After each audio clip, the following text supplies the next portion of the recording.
பள்ளியகரம் கிராமத்தில் உள்ள அருள்மிகு ஸ்ரீ தேவி கருமாரியம்மன் ஆலய மகா கும்பாபிஷேக விழா. ஓம் சக்தி பராசக்தி என கோஷம் எழுப்பிய பக்தர்கள். செங்கல்பட்டு மாவட்டம் மதுராந்தகம் அடுத்த பள்ளியகரம் கிராமத்தில் அருள்பாலிக்கும் அருள்மிகு ஸ்ரீ தேவி கருமாரியம்மன் ஆலய மகா கும்பாபிஷேக விழா வெகு விமர்சையாக நடைபெற்றது. இந்த கும்பாபிஷேக விழாவை ஒட்டி வெள்ளிக்கிழமை காலை கணபதி பூஜை, விக்னேஸ்வரா பூஜை, கோ பூஜை உள்ளிட்ட பூஜைகளுடன் கும்பாபிஷேக விழா தொடங்கியது.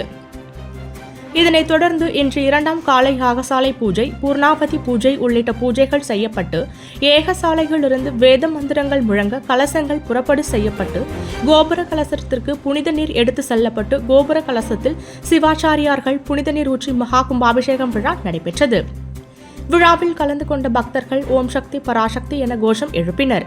இந்த கும்பாபிஷேக விழாவில் ஏராளமான பக்தர்கள் கலந்து கொண்டு சுவாமி தரிசனம் செய்தனர்.